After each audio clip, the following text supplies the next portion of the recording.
My name, as Philip told you, Lee Bloom. I'm Director of Development with LCB Senior Living. LCB is based in Norwood, Mass. We're an owner-developer of senior housing communities. Our roots go back 25 years. We were formed in 2011 by the former owners of Newton Senior Living. We currently own and manage 35 senior housing communities throughout New England, from Vermont down to Pennsylvania. We have over 2,000 residents and over 1,800 associates. Next slide's fine. But for those of you who aren't familiar with assisted living, it's for seniors that need some help with activities of daily living, like dressing, bathing, medication management, but otherwise are independent folks. It's a low impact use. We don't generate school children. It's a low traffic generator. Our residents typically don't drive. We have transportation that takes them wherever they need to go, doctor's appointments, shopping, social and cultural events, things like that. Very low use of municipal services, and we're a full taxpayer. We provide 3 meals a day. We have all day dining. So basically residents, whenever they want, go into the dining room and they can order breakfast, lunch, or dinner any time of day. The units for assisted living are smaller. They don't have kitchens. They have a sink, a microwave, a small little fridge. In some communities, we have a 1 or 2 burner little cooktop so they could heat up some tea or soup if they wanted to, if they had guests over. And then what really the focus of assisted living, besides the help with activities of daily living, it's the social element. We have engagement people that get folks out of their units and involved with social and educational activities on site. We have generous common space with libraries, fitness area, a bistro, and a lot of activity areas. Our average age of our resident is 85 years old, and we're a very local business. We draw from a 3 to 5 mile radius, and based on the statistics from all our other communities, about 40% of our residents will be from Bedford. And currently Bedford really only has zoning for Carlton Willard, which is a different animal. That's what they call a life care community, a CCRC, where you pay a fee, you buy in, and they have the continuum of care, meaning independent. They can provide assisted living services, and then they have nursing. And then should you leave, you get a portion of your buy-in back, but you also pay monthly fees. That's not what we are. We're strictly assisted living, and we're a rental. So it does allow different housing options for seniors. But other than Carlton Willard, whose zoning was really crafted for them, there are some areas on Great Road that do allow it, but otherwise Bedford really doesn't have zoning that allows the use. When we look for locations, we look at the demographics, age qualified.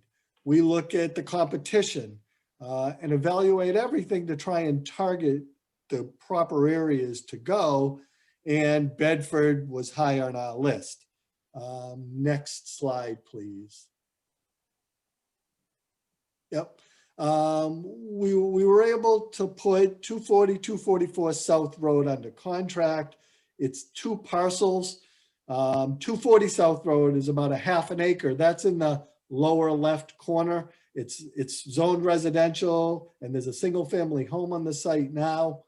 3/4 of the site, 244 South Road, is 3 3/4 acres, zoned industrial, and the current home of Iovino Excavating. The site, as you can see, is currently improved. You've got, impervious surfaces right up to the wetlands, which are on the right. And again, it's zoned industrial. A lot of different things could happen there. What we're ultimately will be proposing, should zoning pass, is a 92-unit assisted living residence, 66 of those units true assisted living, and 26 memory care, which is a secure unit, as is really necessary for memory care. Anyways, next slide. This is a layout of our footprint.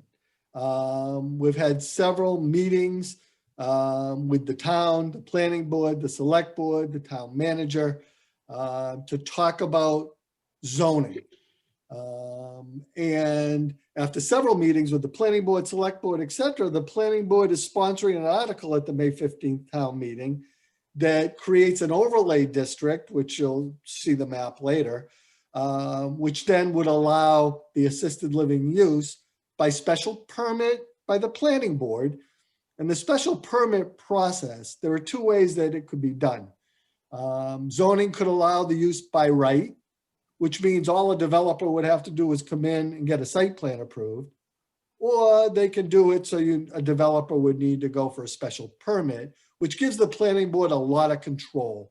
It looks at every component of the project under a special permit, the fiscal component, traffic components, all the logistical components, and they have a lot of autonomy in their decisions. That's why, again, it gives the planning board a lot more control. So the zoning language in this article, if approved, would allow a developer to move forward under special permit. In addition, we've had several meetings with the neighbors, and we have not heard any significant objection. And it's a show me, everybody's always leery of a developer. We try and be as transparent as we can. And a lot of the neighborhood concerns, but given the fact it's an industrial use now, and I will say that the owner keeps a meticulous site. I've never seen a site contractor have such a clean site. And he's not running a lot of trucks in and out now, but he certainly could, should he not sell. And he certainly could sell to another industrial user. So the neighborhood's pretty pleased to be able to potentially get a residential use here. And this site's a little bit of an anomaly because the industrial uses are really on the other side of the bikeway, which is the purple line on the top of the drawing. That's the bikeway. But on this side, the site's really surrounded by three sides by residential, which is the other reason the planning board and the town planner and et cetera thought it was a viable use in this general area. And again, the neighborhood was concerned about safety. They're looking for safe connectivity to the bikeway. There is a plan in place now where the town will be putting sidewalks on South Road in this section. That's the purple line on the bottom, which would include a sidewalk from the big neighborhood across South Road. So where we're proposing is on the left side, the purple line that runs perpendicular to South Road would be the access to the bikeway. We've talked to our direct abutter. It would be closed late in the evenings. And otherwise I'd probably have a sidewalk there. And they're not objecting to that. They're away right now, but they understand it and they're on board with it and they're supporting the use. So we're in a good place with the neighbors. We're continuing to talk to them to keep them in the planning of all this, and it will really ramp up after town meeting. Because again, right now, the only thing on the table is creating a zoning overlay district, which really isn't about our project specifically. We've gone to a lot of work to be able to provide information so the planning board and other townsfolk can make informed decision. For example, we had a traffic study done before COVID. We had a design and landscape plan done for the site, just so people can understand what it takes to develop a community like this. Next slide, please. Should we be approved at town meeting, this is an idea of what we would propose as the building to go on this site. What you're looking at, the only difference would be between the cars and South Road, we'd be creating a 3 or 4 foot landscape berm to shield South Road and any abutters from any headlights and things like that on the site. But again, this is generally what we'd be proposing for a building. It's a really tasteful design and folks have responded well to it. And as I had mentioned, traffic impacts for assisted living are low. We had the traffic study performed pre-COVID. We know South Road gets very congested late in the afternoon as being a cut-through road. Sadly, all those issues are on Great Road. that prevent that congestion from being easing. There's not a lot that can be done about it per our traffic engineers. The bottom line is we add approximately 17 peak hour AM trips. A trip is both in and out is a trip, and about 20 PM trips. And it really doesn't adversely affect the conditions out there. Clearly doesn't make them better, but it doesn't make them worse. It really equates to about one new trip every 3 minutes. In fact, next slide, please, Mike.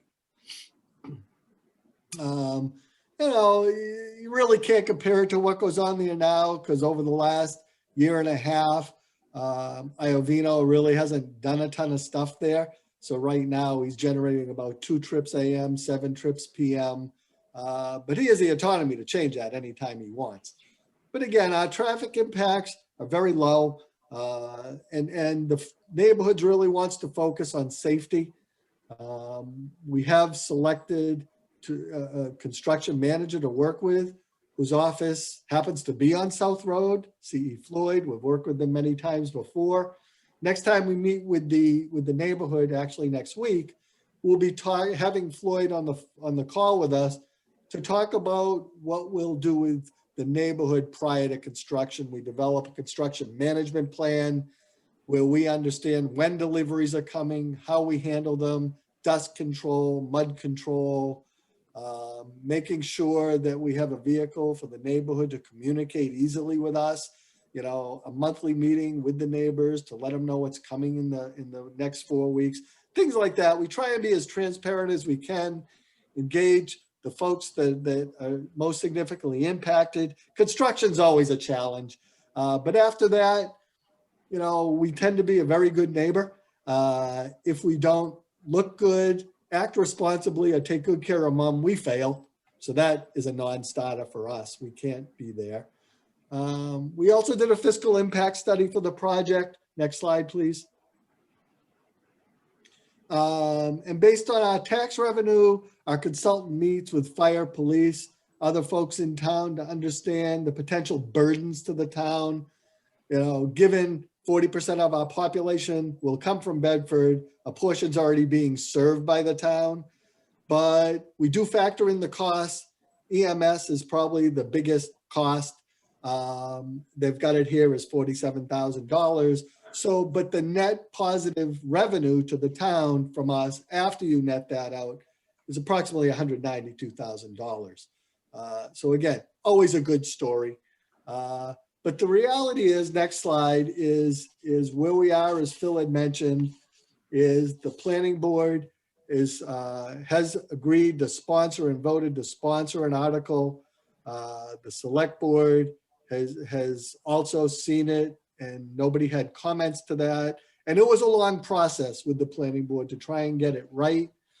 The zoning article will be up for a vote at town meeting on the 15th of May. Should that be approved, then we'd make an application to the planning board for the special permit. And again, that's when they look at all the impacts, stormwater, you know, and then they're implementing anything within the zoning article that's appropriate for coverage and things like that. We're thrilled to be on the bikeway and be able to activate the connectivity more so than exists now. We did talk to conservation. We're increasing pervious surface by over 10% from what exists today, which they were very happy about, and we'll file a notice of intent and meet with them during the process after town meeting. In addition, kind of tying into the last conversation we had, we do use, you know, lead consultants as we design to implement whatever we can for the environment. We'll have electric car charging stations on site. We'll promote transportation management with our employees, subsidizing public transportation for them, trying to emphasize carpooling. And again, with the bikeway right there, you know, we anticipate, you know, we'll get employees that will come by bike. We engage, and the neighborhood was very interested in this, you know, a lot of high school kids as servers, as interns, things like that. We try and be very connected with the community. And really, that's kind of where we are. Phil, did I miss anything? I think we just have the map that we can show folks of the Oh, zone. yeah, sorry. Just the overlay district is everything in yellow. And it goes on the top of the page, which is the west. It ends just before Loomis Street. And on the bottom, it ends around Summer Street. Some people get very concerned when they look at this saying, oh my God, this type of community could go right next to my, little house here.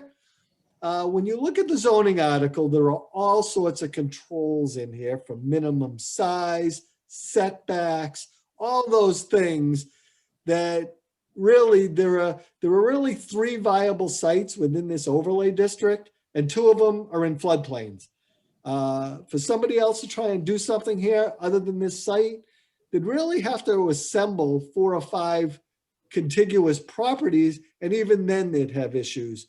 So the planning board was very conscious of what might be perceived as spot zoning, and wanted to go the overlay route. So this is what the map will look like. But the reality is, it's very unlikely, I would never say impossible, that other sites in this overlay would get developed. The other conversation during the process has been the desire of the planning board to address senior housing on more of a global basis. I know the Council on Aging had a study done by UMass that really indicated there was a high need in the town of also forms of housing. And, not all housing is for everybody. It takes different forms, different shapes. But the board was a little concerned that if they tried to address everything now, look at the whole town, where would assisted living be appropriate? Where would independent senior housing be appropriate? And things like that. They thought it would be too cumbersome to be able to get approved at town meeting, too much. So you don't want to raise so many questions that you get in your own way. And they felt through their experience, the best way to accomplish the greater goal, start small and expand. So if they start with this, then the next step to look at other areas and expand the overlay district, or it doesn't have to be contiguous. It could be the similar overlay in a different area. But because of the amount of time and it takes to do something like that and the desire to get the ball moving, they started to go with a limited overlay district and then in the future expand. So that's kind of the overview of what we're doing, where we are, what we are. And thank you for your time, and any questions, clearly, we're here for. And not only today, anytime.